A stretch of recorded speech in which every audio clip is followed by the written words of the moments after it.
Juice style. As many rounds as possible in 15 minutes of 9-6-3 squat clean thrusters and chest to bar pull-ups, or regular pull-ups for novice.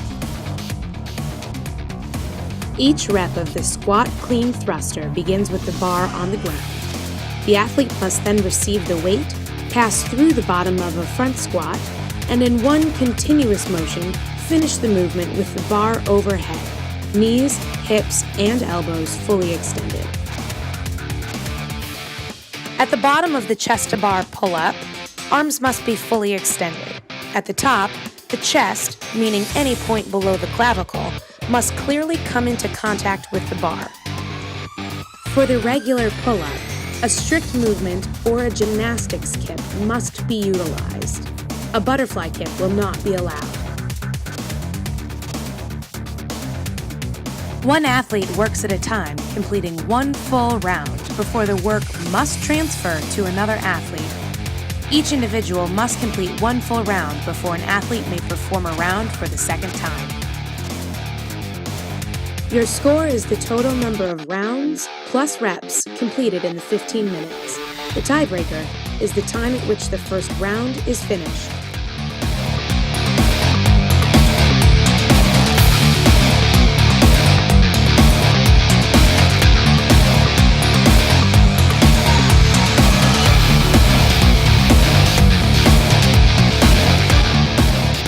Battleship. 5 2-minute AMRAPs of double unders, kettlebell swings, shoulder to overheads, up and over box jumps, and wall balls. Only one athlete performs each movement. Each athlete will accumulate as many reps as possible in at least one movement each. One athlete will accumulate as many reps as possible in 2 movements, for a total of 5 2-minute AMRAPs. Double unders. The rope must pass twice underneath an athlete's feet.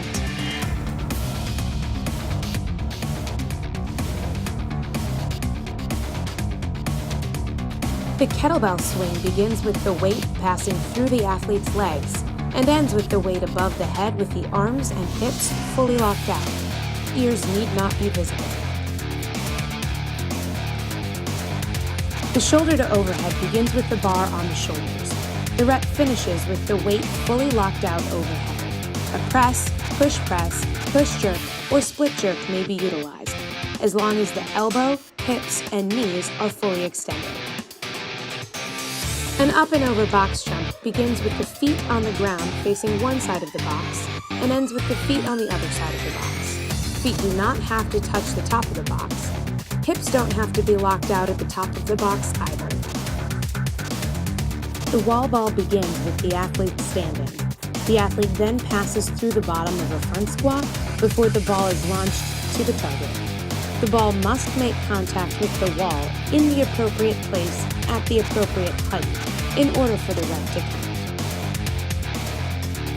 Your score is based off of the number of AMRAPs won by your team. A team wins an AMRAP when its athlete completes more reps than the opposing team's athlete.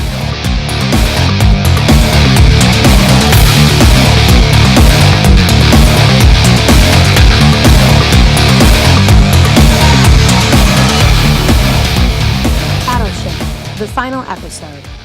5 2-minute AMRAPs of an L-sit hold, snatches, pistols, or air squats for the novice athletes, ring push-ups, and Turkish get-ups. The L-sit is performed with the athlete supporting himself between 2 24-inch boxes. He must keep his feet extended above an object standing at least 20 inches tall for as long as possible. The athlete gets 2 attempts at a max hold.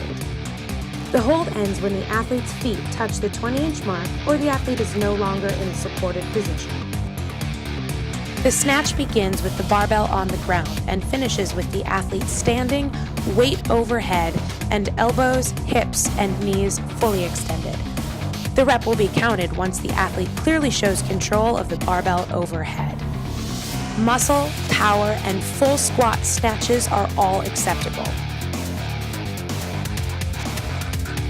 The pistol begins and ends with the athlete standing, the hip fully open, and the knee fully locked out on the squatting leg. The hip must pass below parallel at the bottom of the rep, and the opposite foot cannot touch the ground until the rep is completed. The non-supporting foot must remain in front of the supporting foot during the entire movement. You may hold the foot of the opposite leg with your hand while performing the pistol. Athletes must alternate legs after each repetition. The air squat begins and ends with the athlete standing and the hips and knees fully extended. The hips must pass below parallel at the bottom of the rep. For the ring push-up, the rings must be adjusted to no more than 6 inches above the horizontal plane. The movement begins and ends with the athlete's elbows fully extended. The athlete's shoulders must touch the rings at the bottom, and the athlete's feet must remain on the box for the entire rep if a box has been utilized. For the Turkish get-up, the athlete begins with her shoulders on the ground. The athlete may use her non-working hand to assist in positioning the kettlebell. The movement begins when the kettlebell is held with one arm above the body and the elbow is locked out. The athlete must come to standing, supporting the weight overhead with knees, hips, and elbow locked out. The rep ends when the athlete's shoulders are once again on the ground, the elbow is extended, and the kettlebell is controlled. Once the rep is complete, the athlete may use her non-working hand to return the kettlebell to the ground. Athletes must alternate arms. Your score is based off of the number of AMRAPs won by your team. A team wins an AMRAP when its athlete completes more reps than the opposing team's athlete.